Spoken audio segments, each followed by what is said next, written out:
Hello everyone. आज है 24 मार्च और आज एक नेचुरल गैस में नया कॉन्ट्रैक्ट स्टार्ट हो रहा है। वो है अप्रैल का कॉन्ट्रैक्ट। ठीक है, तो अप्रैल के कॉन्ट्रैक्ट में हम देखने वाले हैं कि हम आज क्या ट्रेड कर सकते हैं, वो भी हेजिंग के साथ। ठीक है, जो इस स्ट्रेटजी में मैं आपको बताने वाला हूँ ये कम्प्लीटली हेजिंग स्ट्रेटजी होने वाली है। मैं आपको इस चार्ट्स के ऊपर बताऊँगा भी कि इसका लॉजिक क्या होने वाला है और आप एक हेजिंग स्ट्रेटजी इस्तेमाल करके कैसे लो से लो रिस्क लेके आप इसमें ट्रेड कर सकते हो जिसमें हाईएस्ट विनिंग प्रोबेबिलिटी होगी। ठीक है, तो अभी मैं आपको बताता हूँ कि अभी नेचुरल गैस में फ़िलहाल क्या प्राइस ट्रेंड चालू है। ठीक है, अभी हम एक आवरली चार्ट देखेंगे, आवरली पैटर्न देखेंगे। तो अभी आप यहाँ पे आवरली देख सकते हो कि अभी आवरली जो है RSI 34 के आसपास है। ठीक है, और वो क्या कर रहा है, वो अभी इस डाउन ट्रेंड को, ठीक है, ये जो डाउन ट्रेंड है मैं आपको यहाँ पे ड्रॉ करके बताता हूँ, ये डाउन ट्रेंड को वो अप ट्रेंड में कन्वर्ट कर रहा है। क्यों कर रहा है? क्योंकि यहाँ पे जो बायर है वो बायर्स एक्टिवेट हो चुके हैं। ठीक है, अब देखो ये क्या है, ये कमोडिटी है, ये कोई इंडेक्स थोड़ी है, निफ्टी है बैंक निफ्टी के जैसा। तो कमोडिटी में एक स्पेसिफिक लेवल तक ही प्राइस नीचे आते हैं, उसके बाद वो ऊपर जाना स्टार्ट हो जाती है, क्योंकि कॉस्ट ऑफ प्रोडक्शन रहता है हर कमोडिटी का। जैसे गोल्ड सिल्वर का माइनिंग कॉस्ट रहती है, बाकी एक्सेट्रा जो भी कॉस्ट है, तो उसे कॉस्ट ऑफ प्रोडक्शन कहा जाता है।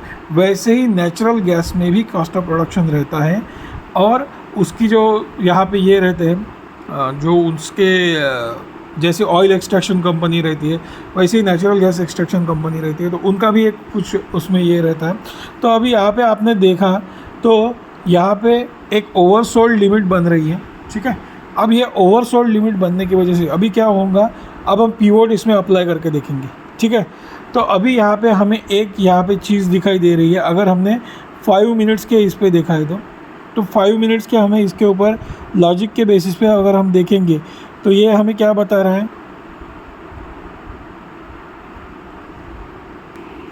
तो यहाँ पे हम देखेंगे तो पीवोट जो है, पीवोट हमें बता रहा है कि यहाँ पे अगर 347 की प्राइस जो है, 347 की प्राइस जो है इसके ऊपर अगर प्राइस आती है तो हमें वहाँ पे लॉन्ग करना चाहिए। अब इसके पीछे का लॉजिक क्या है? इसके पीछे का लॉजिक सिंपल है कि यहाँ पे आवरली जो है, आवरली हमें ओवरसोल्ड कंडीशन बता रहा है। ठीक है, तो अगर हमें कंफर्म ट्रेड लेना है तो कंफर्म ट्रेड कब लेना पड़ेगा? जब ये 347 के ऊपर जाएगा। हाँ, 347 के ऊपर जाएगा और इसका हमें टारगेट जो रखना है वो रहेगा 354 के आसपास। ठीक है, वैसे तो उसका एक आइडियल टारगेट जो है वो जनरली जो नेचुरल गैस में एवरेज डेली ट्रेड जो वोलेटिलिटी होती है, एवरेज डेली वोलेटिलिटी 3% की होती है, यानी रोज़ 3% नेचुरल गैस मूव होता ही होता है। ठीक है, तो यहाँ पे क्या होगा कि हम 354 और आइडियल एक का जो ये हम कंसिडर करेंगे तो 357 का यहाँ पे हम टारगेट जो है वो कंसिडर कर रहे हैं। ठीक है, तो 357 का हम टारगेट कंसिडर कर रहे हैं, 347 क्रॉस किया।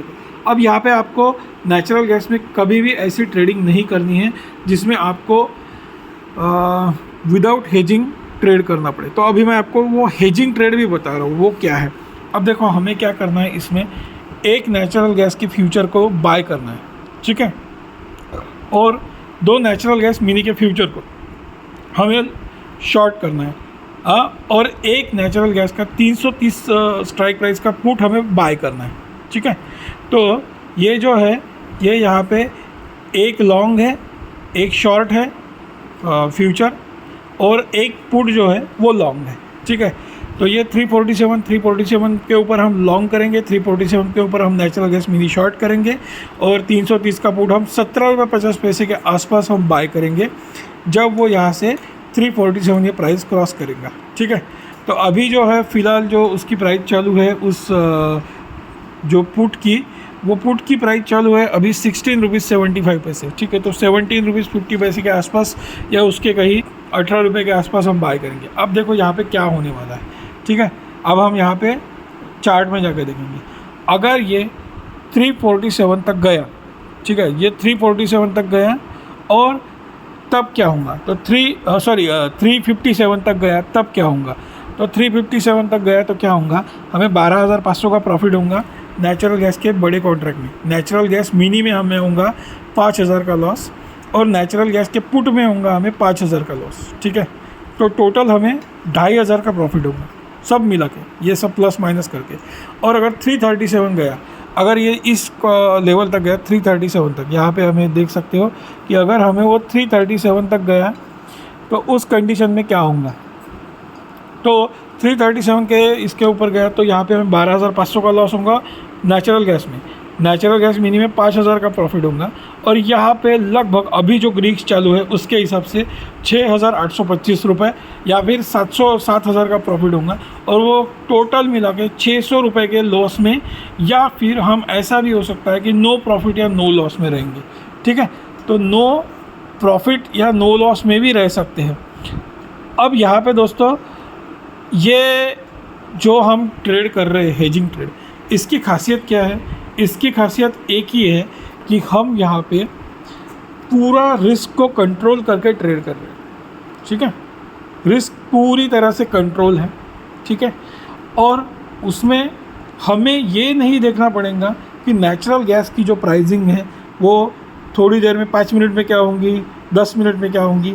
हमें यहाँ पे यही देखना है कि हम जो हेजिंग पोजीशन बना रहे हैं वो हेजिंग पोजीशन प्रॉपरली वहाँ पे अप्लाई हो रही है या नहीं, ठीक है। और इस 347 का जो प्राइस ये है, 347 के प्राइस को हमें बस उसके लिए हमें वेट करना है, बस इतना ही करना है। हमें पिवोट पॉइंट को ब्रेक करने देना है, वीवैप को ब्रेक करने देना है। तो ये ऐसा करके हमें एक बढ़िया बिल्कुल रिस्क कंट्रोल वाला ट्रेड मिलेगा और हमें इसमें लगभग जो कैपिटल है, अब मैं आपको कैपिटल भी बता दे रहा हूँ। तो हमें यहाँ पे कैपिटल जो है, मैं यहाँ पे 5 लॉट पे बाय कर रहा हूँ, ठीक है।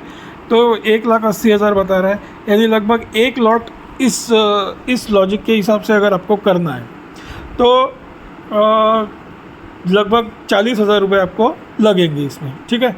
तो 40,000 के लॉट में आप ये ट्रेड कर सकते हो। तो मैं यहाँ पे 5 लॉट बाय कर रहा हूँ, इसलिए मुझे 1,80,000 रुपये लग रहे हैं। अब यहाँ पे आइडियल प्रॉफिट कितना रहेगा, तो आइडियल प्रॉफिट रहेगा हमें लगभग 3%, यानी 5,000 के आसपास हमें यहाँ पे आइडियल प्रॉफिट कैलकुलेट करना है। अगर ये 5 लॉट आप बाय करते हो तो आपका जितना भी हो, अगर आपने उसमें 40,000 रुपये का डिप्लॉय हो चुका है तो आप वहाँ पे सिर्फ 1,500 के आसपास प्रॉफिट जो है वो आइडियल प्रॉफिट कंसिडर कर सकते हो। अब यहाँ पे ये भी हमें देखना है कि प्रॉफिट कितना हमें बुक करना है और लॉस जो है वो आधा % के आसपास हम यहाँ पे कंसिडर कर सकते हैं, ठीक है। तो ऐसी है ये नेचुरल गैस की स्ट्रेटजी। अगर आपको समझ में आई तो आप प्लीज़ मुझे कमेंट करो, और नहीं समझ में आई तो भी आप मुझे कमेंट्स में पूछ सकते हो कि ये स्ट्रेटजी एक्चुअली आपने कैसे बनाई है, इसका लॉजिक क्या है, और जो भी आपको क्यूरी है वो आप प्लीज़ कमेंट में पूछिए। तो आई होप मैंने आपको एक लॉजिकल स्ट्रेटजी बताई है जो आपको आपके ट्रेडिंग में काम आएंगी।